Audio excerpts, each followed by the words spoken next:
Greetings, greetings. I'm very excited to welcome you all to DC Creative Institute today. I'd like to take a moment to shine a spotlight on some of our distinguished sponsors that we have here today.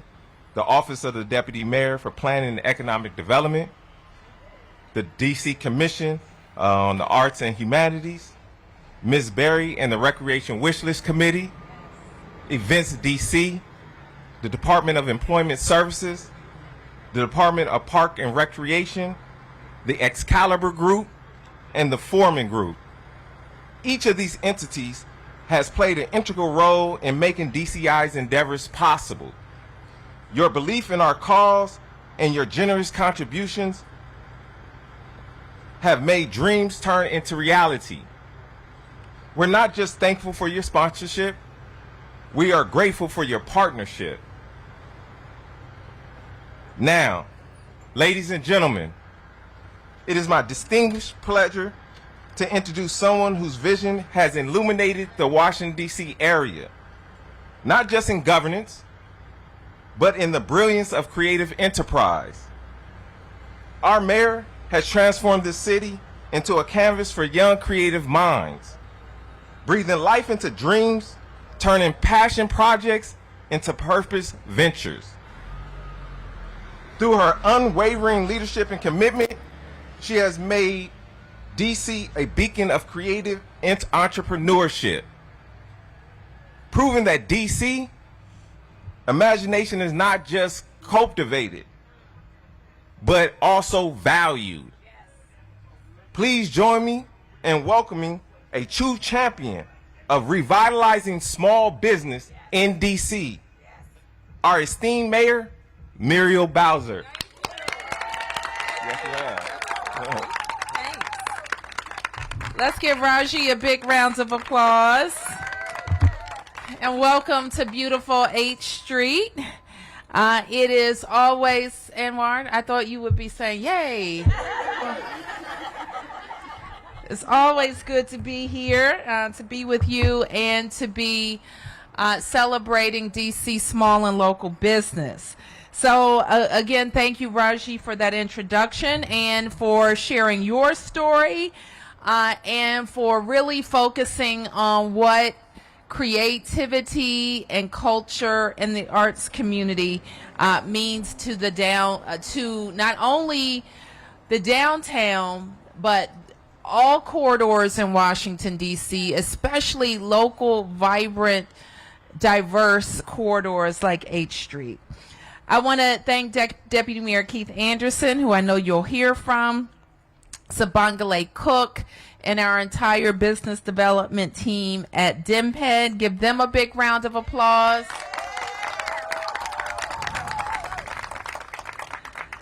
And I got a chance to look through the DC Creative Institute. We're going to have a chance to say hi at Solid State Books and the Thrive Hair Bar and more businesses that help bring people what they want.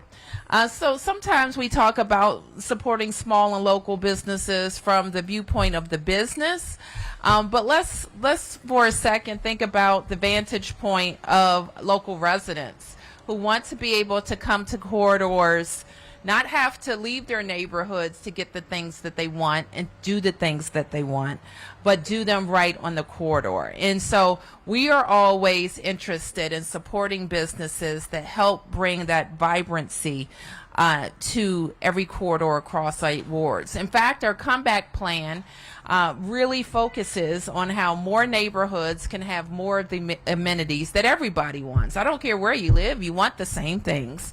And so we want to stay focused on that. We know that our grants programs provide great opportunities for locally made DC and Great Street businesses to think of new concepts and offer new options for their businesses. We know that this corridor, for example, looks a lot different than it did 10 years ago because local businesses have made their marks here. They have empowered communities and transformed what is possible for our city.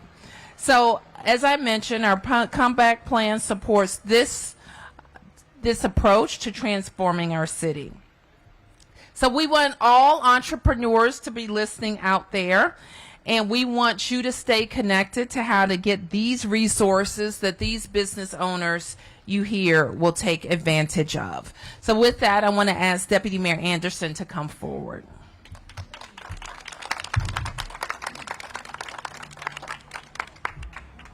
Thank you, Madam Mayor, and good morning, everyone.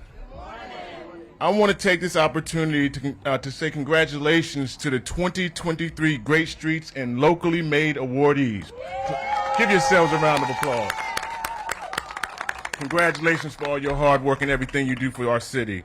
I also want to acknowledge the DMPED team, particularly Liz Anderson. Where's Liz? Is she with us today? Where's Liz? Okay, Kavya Balaji,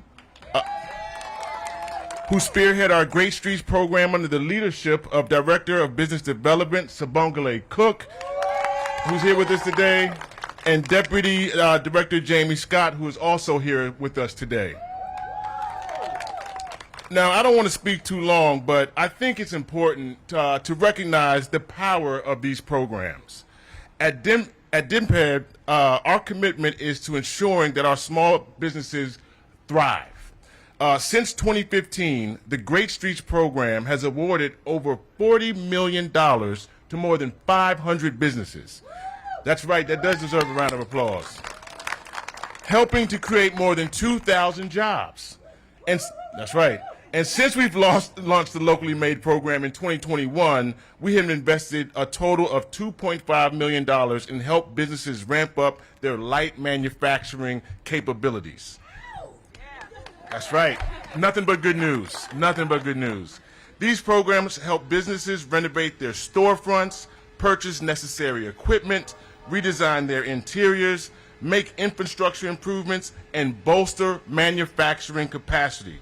We are proud of our businesses and even more proud to support them. Now, as we kick off this fiscal year, I want to remind people that we have more opportunities to come for small businesses. As such, $7 million for Great Streets and other small business programs, $6 million for the Commercial Property Acquisition Fund that helps businesses become the owners of their own storefronts. That's right. $3 million in new retail grants to support businesses downtown, to name just a few. As these programs become available, you can find them all, as the mayor mentioned, at obviously.dc.gov.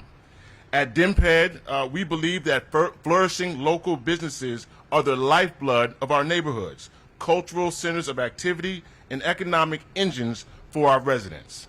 Congratulations again to our awardees, and we cannot wait to keep the momentum going this fiscal year. I want to now introduce Asia, the owner of Thrive Hair Bar, here to the podium. Thank you, Asia. Thank you, Deputy Mayor. Hi, everyone. My name is Asia Menes Cruz Lanham. I'm the owner and founder of Thrive Hair Bar. I'm extremely excited to be here. I'm nervous, extremely grateful to be on this stage with everyone here. So thank you to Muriel Bowser, to all the wonderful members of DMPED that I've gotten to meet over the last few months, including Liz, Angelica, Anwar, Kavya. Thank you so much. Obviously, thank you to the awardees that are here. I'm extremely, extremely proud of us. I'm here to share a little bit about Thrive Hair Bar and a little bit about how the grant specifically is going to impact our business going forward. So I started Thrive Hair Bar with a simple mission, just to normalize kinky, coily, and curly hair in all settings, so including those professional, personal, and especially luxurious. And I did that because of my own desire to want to go in my own neighborhood to a nice, luxurious salon that didn't require me to have to drive far and require me to have to do things like shampoo, condition, detangle, and stretch out my hair before I got there. Didn't require me to have to go on the internet and go through crazy searches just to get my hair done. And so Thrive Hair Bar specifically, we provide those things. We provide an atmosphere where people, no matter what type of hair they have, they're embraced. We provide an atmosphere where our stylists are trained to go ahead and expertly care for all hair types and textures, and we do it in a luxurious space, and we couldn't do any of that without funding. And that's specifically where grants like the Great Streets Grants comes in to help and support and provide for us. So it is so amazing that they're able to do this for businesses like mine. And I know all of us right back here are business owners. Some of you out there are probably aspiring business owners, and we all know one of the greatest kind of barriers to entry is just capital. It's money. We want money. It is funding. And that is what the Great Streets Grant is helping to give us, because it empowers us to be able to have, specifically at Thrive Hair Bar, our clients walk in and go, oh my God, this is a lovely atmosphere. I'm at ease. I'm relaxed, because it's nice, because we've invested in the infrastructure, because we've invested in the decorations and the invested in the people and the training. And again, we're only able to do that with funding. So I am just super grateful to be here. So thankful that we were chosen along with, I think, 50 something other awardees. And luckily we're right down the block, so hopefully you all come and visit. You know, shameless plug, we're on 6th and H. And I am also very honored to introduce Anwar Salim, who is the executive director of H Street Great Streets, and who I got to meet because he walked into the salon and asked, how can I support? I had never met him before. He literally walked in one day. I did not look great, but I was very, very grateful that he did came in and that I get to call this man my friend. So come on up, and thank you so much. Thank you. Thank you to Mayor Bowser, Deputy Mayor Anderson, and all you have done for H Street. A lot of people don't know that the Great Streets program started right here on H Street. It was an idea from DC government, and what we have done on H Street, we really duplicate this all over the city. Our purpose was basically to improve storefronts, create more jobs, and create a stronger tax base in the city, and ultimately improve your bottom line. And we have done that. I think the mayor has taken this all over the city, and it has shown. You know, look at the numbers that Deputy Mayor mentioned a few minutes ago, but I want to talk about the numbers that we mentioned, that can be mentioned here on H Street. Over 100 businesses that received the grants on H Street, and over $4 million. So we have really benefited. You talk about revitalization of H Street and what has happened. We have really benefited from that. We have more to do. We have more to do. I think more promises to make. We still want to attract more businesses, but this is the ongoing process. Growing this city does not stop with just the Great Street program, but this is an ongoing process to really make this city greater than what it is now. So again, thank you. And Madam Mayor, I would love to have you up here next to me, and I guess we can have some questions answered, I guess. Thank you. I'm open.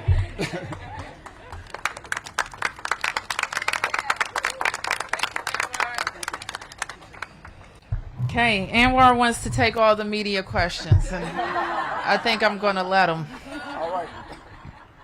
So I will take a few questions. We are going to take a picture, have a demonstration, and a short walk on H Street.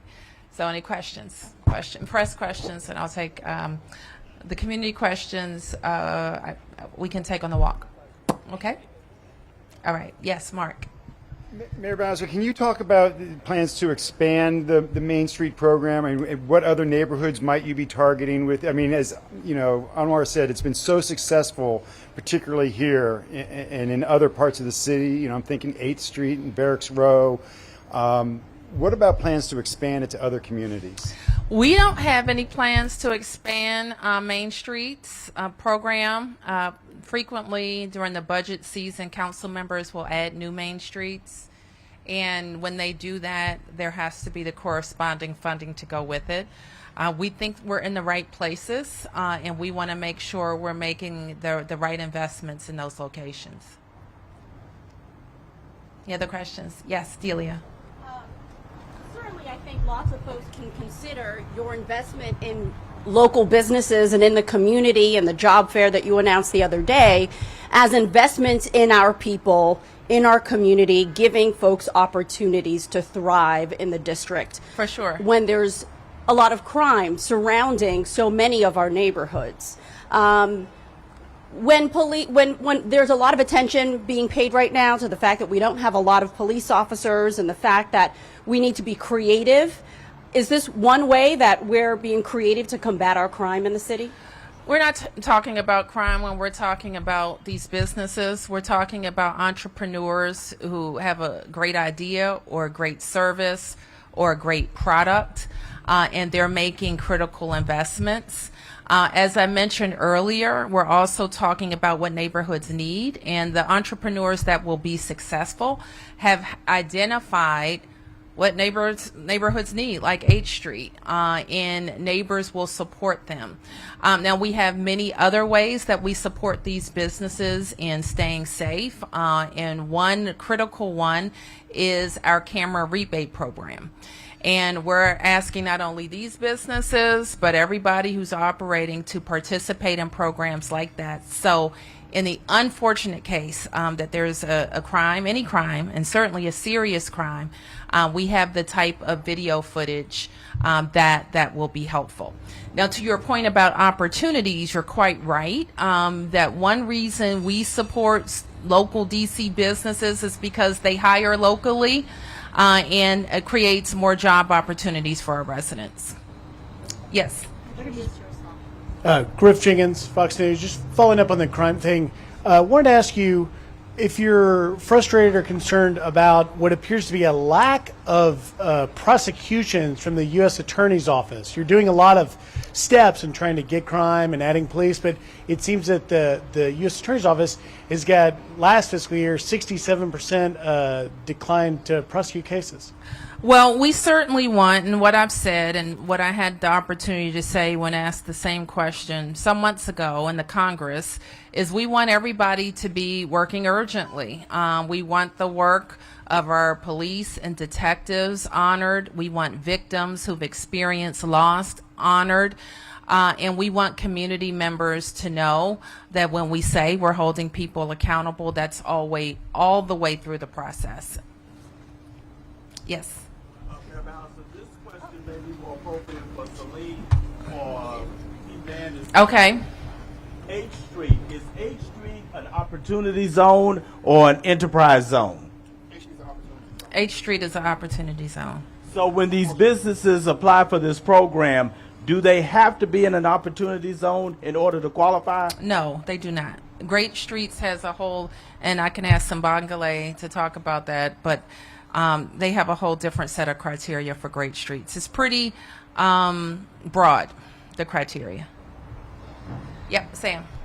So, Mayor, I guess we have not actually heard you respond or react to the Congress member who was, I guess, carjacked in Southeast 2 days ago. What are your thoughts? Well, Sam, it's my thoughts are with. Let me start here.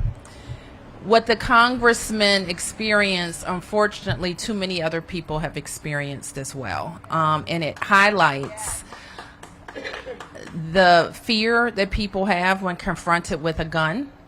And it highlights that we have to get guns out of the hands of people who are willing to use them, threaten to use them, or have used them. And we have to stay focused on that.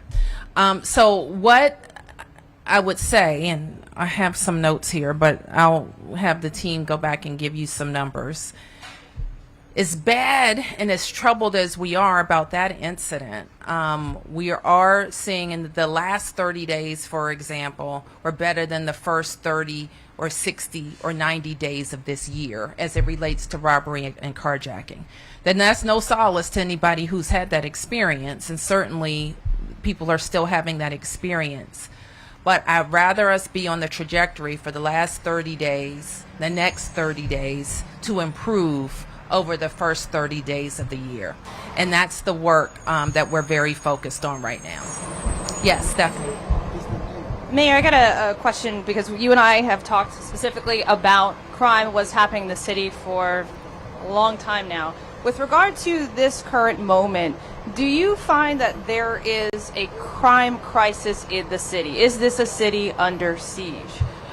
This is a city that's experiencing in too many places, but not all places, to Delia's earlier point, too much gun crime, robbery. And so we're very focused on how to drive that down and hold the people accountable who are doing it. We were talking with Councilmember Charles Allen, the previous Public Safety Committee chair, about council actions in 2020 and how that relates to what we're seeing now. And I had asked him about, well, his response was basically that we're not seeing an organized plan to address what's happening. He doesn't see a whole government approach or a strategic plan to reduce crime. When I asked, so who's on this, or whose responsibility is it to lead that plan, he basically said it's on everyone. That's what government should be doing. Do you agree with this? Can you respond to this?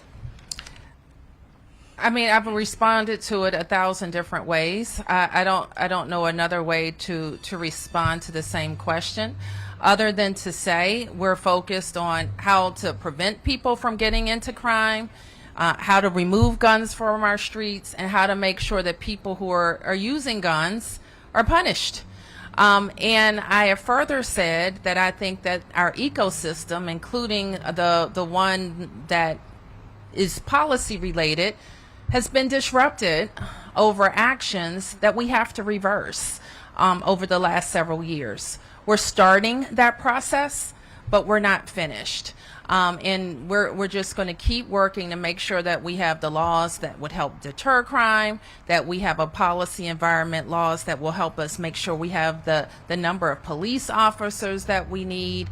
And we're being responsive to emerging crime trends, and so we're gonna stay on that. We're gonna execute. If the question is, are there ways that we can improve execution? We're kicking tires on our policies and programs every single day, including how the police chief deploys around the city, and again, we think that is starting to show some improvements in some of the crime that we've seen. That Congress might take even more action on local DC ruling based on, what's been going on in the city? More action like what? Well, you just talked about Congress reversing what we're talking about, the revision of the criminal code, right? I'm assuming that's... No, I wasn't referring to Congress. I'm referring to the D.C. Council when I say they need to reverse some of their policies. Can you clarify then which exact policies you're talking about when you're talking about the D.C. Council here? I can, and I will have more to say about that when we have a package of reforms. But part of what I'm concerned about is our ability to attract police officers and remain or improve our standing among would-be officers to come to work in the district. Yes. When I think about the whole landscape of our crime in the city, I can't help but think about Art All Night and the successful and peaceful celebrations that you had throughout the city. Sure. But in some pockets, there were still violence on that same night.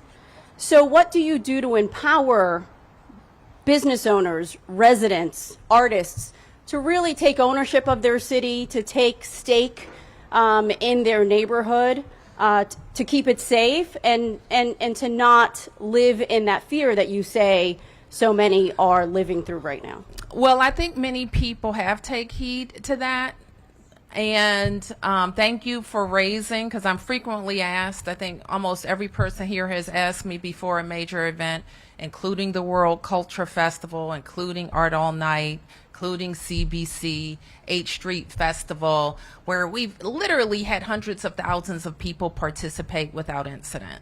And all of the planning that the organizers go through, and they go through months and months of planning, that they are supported by MPD, DDOT, DPW to help keep those events safe. And it kind of speaks to the type of crime that we're seeing.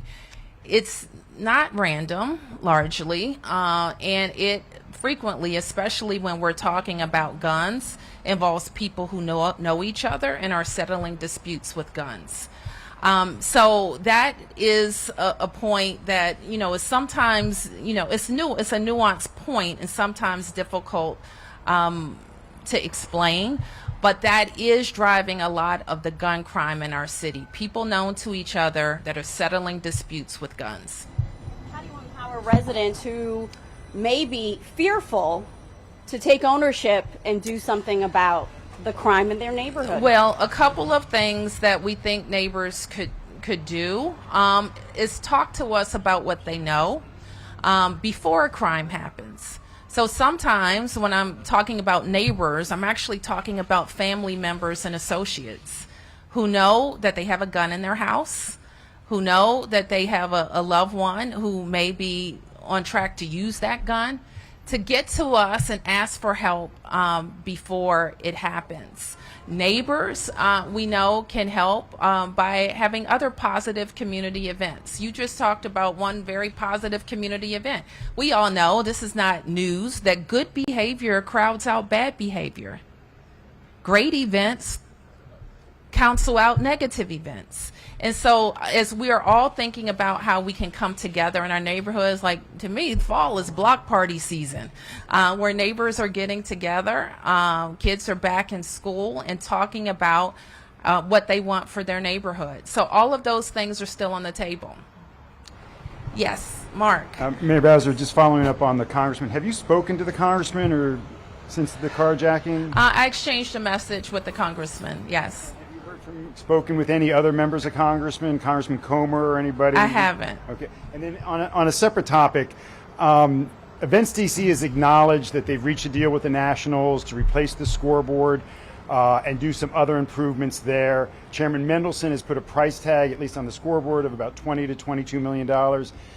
Events DC won't put any details to that. Could you provide, and what do you say to the taxpayers who are wondering, why this money is being spent on the stadium and wanting some clarity on exactly how much money is being spent and on what improvements? Sure. So as I understand it, Mark, Events DC is in ongoing negotiations on a list of capital improvements for the stadium, and they don't want to talk about that negotiation until it's done.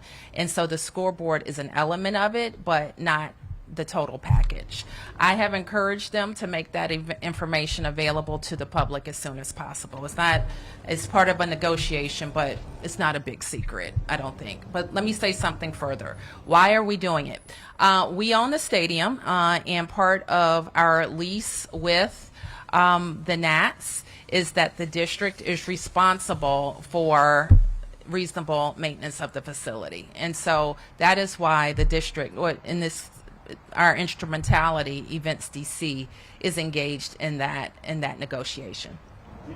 And I appreciate that. Do you know if the chairman's figure of 20 to 22 million is correct? I don't intend to comment on it, Mark, until I think that Events DC has not shared some information at the appropriate time, then we can get that information. Okay. Yes. Bowser, apparently, is there anything you can share with us about these people that were accused in the congressman's situation, where the carjackers? Have we learned anything more about them that you're? I don't think that the arrest has been made yet. Okay. And apparently there was another carjacking last night at like Connecticut and Nebraska. So apparently it's all over the city in that sense. But again, you haven't heard anything there. I don't believe an arrest has been made. Councilmember Pinto put out a statement yesterday saying that we are on track to have 1,000 carjackings by the end of the year. What's your reaction to that? I can't comment on that. I don't know if that is true or not true. But we have too many carjackings. We do. And so one thing that the council can do is make permanent our bill, our Safer, Stronger bill, which I understand they passed for another 30-day emergency, but they need to pass the permanent bill. Yes. How can we work on our communication barriers as far as parking is concerned, not just for the businesses, but our churches as well, with the residents here, to prevent and diffuse situations, because we be getting a lot of tickets parking in certain areas. Like we have a church over here on the corner that's now about to close due to the fact that there is lack of parking. So what can we do about communicating effectively with our residents? I'm a Ward 6 resident. Communicate effectively with our neighbors and businesses as far as parking is concerned, because our churches are losing members because of that. So how can we diffuse the situation and work on our communication? Are you saying is confusion about signage? Is that what you mean? Mm-hmm. Well, let's take a look. We're going to take a quick walk through the neighborhood to see if we have some confusion around signage. Thank you. Okay. Yes, a couple more, and then we're going to get moving. because I'm actually baking in the sun. Yes. I'm pretty sure that we want to get moving. Mayor Bowser, yes. I want to say I love you. Thank you. Because the district, your policy and the district program has helped me. Great. I'm a returning citizen. I did 42 years in prison. Unfortunately, I came home in 2017. And because of being embraced by a city that welcomes back returning citizens with programs if they want to take it, which I did. I went back to school and got my bachelor's degree at UDC. All right. And I now work for a district-funded program, Homes for Hope.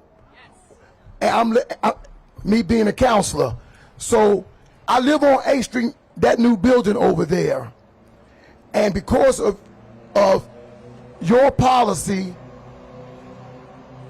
I've been able to be not only a voter and a law-abiding citizen, which I feel is the gift that I can give back to the DC taxpayers as a returning citizen. I also participate in living on 8th Street. When I see wrong, I speak up. Thank you. Where I normally don't do, but now I do. So I want to thank you, Mayor Bowser, for helping me, your policy, get on 8th Street. Thank and you. also I want to say this here. My car was hijacked, but district police found it 3 days later. So they do solve finding some cars, and I'm one of them. All right. Thank you for your comment and welcome home. Okay. Any last press questions, and then we're going to get moving? Mayor, Yes. moving back to the crime that the city's still facing right now. Homicides are up today, percent from this time last year. I want to ask you, with regard to the crime we're facing now, do you think that most of this is COVID, or is this a result of progressive policies? I don't think there's any one thing to point to, Stephanie. But I do know that we have worked very hard to make sure all of our programs and services are up and running, those that I control and some that are controlled by the federal government. So we're very focused on that, and those are COVID-related effects. But I've already mentioned that I think some of the policies that affect our public safety ecosystem went too far and have made our city less safe. Why? And we've been reporting on other major cities like New York City, for example, being able to lower their violent crime rate. Why do you think that hasn't been able to happen here? I think it will happen, and we are very much focused on how some cities have bucked the trend and are seeing their gun incidents and crime go down. And certainly anything that we can learn from that would be helpful. In statehood and having a unified criminal justice system wouldn't hurt, but we're focused right now with what we have, and that's working with partners that are outside of the mayor's control as well. All right, thank you.